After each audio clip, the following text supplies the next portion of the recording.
Are you ready for this year to be over? 2020's been interesting to say the least. That's why I'm ready for 2021 and I'm ready to see what Nintendo has in store. So in this video, I'm going to give my predictions for a game for every single month of next year. Some will be predictions, some will be games we already know about, but this video should be a lot of fun. So there's not much more to say than grab your favorite snack, yum yum yum yum yum. Don't forget to sub, and here we go!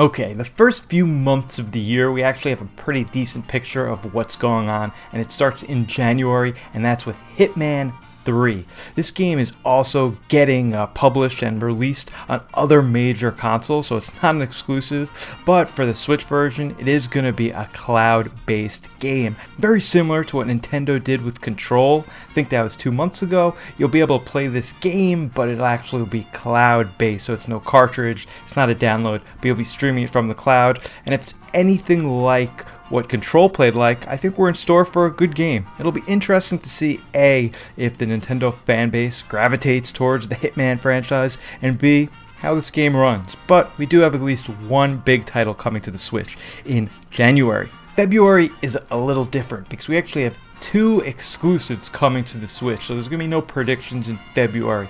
It's not really going to be predictions in March either, so let's get right into these 2 months. Starting off, we do have Super Mario Bros. 3D World and Bowser's Fury, and that comes out on February 12th. Very excited to see what they've added to this game. Bowser's Fury could be very interesting, or it could be nothing. I'm gonna have to wait and see to give my real take and predictions on this, but I'm really hoping for the best.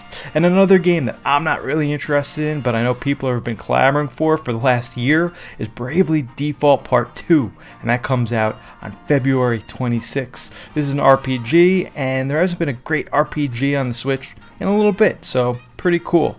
Let's go right along to March. There have been tons of rumors for a long time that there's going to be a Monster Hunter game on the Switch, built directly for the Switch, but we haven't heard anything about it till the Nintendo Direct Partner Edition from, I think, 2 months ago, and that's when we found out about 2 Monster Hunter games. But the one that we know about that's coming out the soonest, and I personally think looks the best, is Monster Hunter Rise. I'm very excited to see how this game does. I've never actually played a Monster Hunter game, so I'm really going to have to wait to see how the reviews go, but if they go well, I'll definitely be picking this one up. April is always a weird month. It's not quite the winter, but it's not quite the spring yet. It's really a mix. So it's perfect time to really play a sports game. And there has been rumored to be a brand new Mario sport game in the works.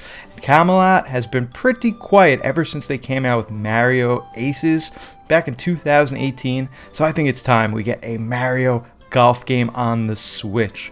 You know, there's something about playing golf that really just makes you feel relaxed and good. Seeing all the beautiful courses, the wide open spaces. Hopefully we're not still in quarantine, but if we are in quarantine, a golf game would be great, especially with those amazing graphics and charm that only a Mario sports game can give. May is another month that for right now is wide open, and there's a game that I feel would fit perfectly right there, and that's No More Heroes 3. We did just get No More Heroes Part 1 and 2 ported over the Switch, and I think they're both 60 frames per second. And there was a new trailer for No More Heroes 3 as well. So I'm very excited for this game. It looks really awesome and very, very unique. Since May is wide open, I think this game is, I think this game is pretty much very close to being completed. Why not release this game in the first half of 2021 and, start off the summer with a bang?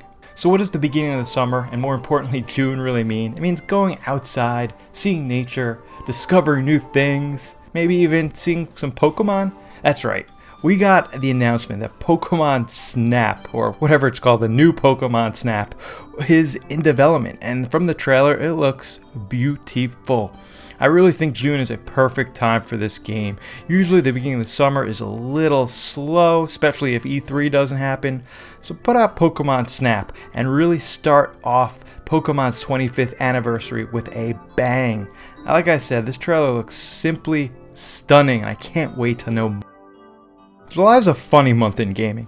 It's kind of slow, but every once in a while you get something that's a little surprising.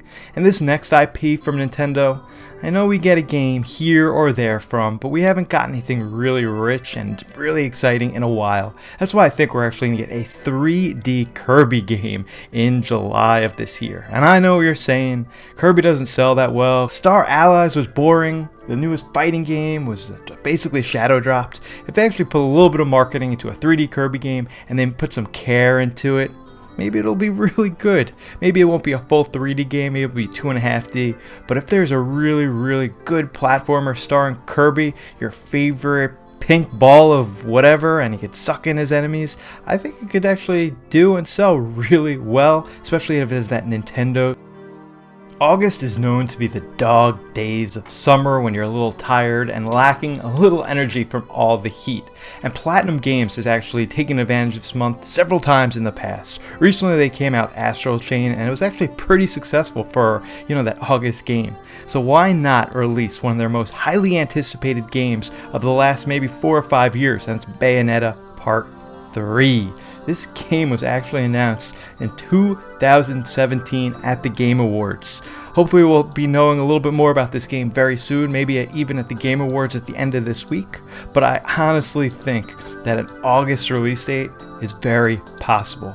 I mean, they released this trailer like 3 years ago, so it's got to be close to being finished. If they can't finish this game in the next 8 months, I don't know if it'll ever be finished, especially that end of summer. Usually not a ton of games are being released then, so I think Bayonetta can get a lot of attention. Alright, I know what you're saying, guys. You're saying 2021 have a great lineup so far, but you haven't talked about one of the biggest elephants in the room, and that's Zelda. You guys know that Zelda's 35th anniversary is actually in 2021. And I haven't even mentioned it. I actually made a whole video on the subject right here, giving all my predictions of what next year might be. But let's get started with when I think these games might come out. So September of next year would be a perfect time for the Zelda 3D All-Stars collection, very similar to what they just did with Mario. In this collection, I really think we could get a 3D port of Wind Waker and Twilight Princess. Skyward Sword, I'm not 100% sure if it would be in that collection or if it'll be its own standalone port.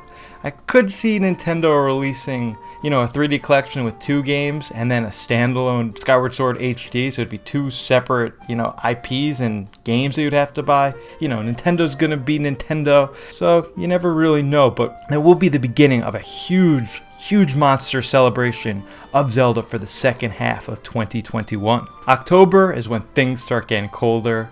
It starts getting darker earlier, starts getting a little creepier. So I honestly think this might be the perfect time for Nintendo to finally drop the Metroid Prime Trilogy HD on the Switch. I mean, come on, Nintendo. If you're not going to do it this year, when are you going to do it? There's also been rumors that there might be some sort of Metroid 2D game in the works, so maybe it'll come out in October as well. But towards the end of the year, I think it's time for a Metroid game. And you don't want to put too close to the other huge titles that come out in November or the end of the summer, so maybe it'll come out in October. Also, I'm giving 2 predictions for October. People don't know this, but next year is Pokemon's 25th anniversary. So maybe we're getting a brand new Pokemon game, maybe we're getting some remake of, another Pokemon game. I'm not gonna lie, I don't know so much about Pokemon, so I'm not really gonna talk that much about it, but I do feel like we're gonna get a brand new game, maybe even a port, and maybe some sort of celebration for the 25th anniversary in November.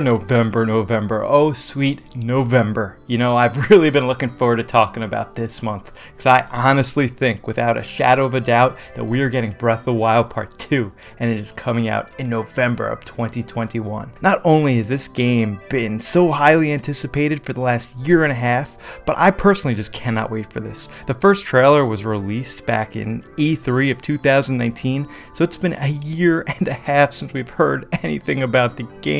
But I actually think it's going to be coming out at the end of next year. And not only that, but I think we're going to finally get the Switch Pro come out next year also. So that'll be a year after the PlayStation 5 and Xbox Series X come out. So, maybe Switch and Switch Pro could steal the show. That's right. You come out Breath of the Wild Part 2, a part of the big 35th anniversary of Zelda, and a Switch Pro. And what more do you need? It would sell like bonkers. People will be double dipping on the Switch, and What's a better launch title than Breath of the Wild? And then we get to December, and it's time for Shin Megami Tensei Part 5. This is another game I don't know much about, but I know this game was promised for 2021, so I wanted to include it in this video. I know some people are super hyped for it. I'm personally not that hyped for it, but you know, I could see why people are.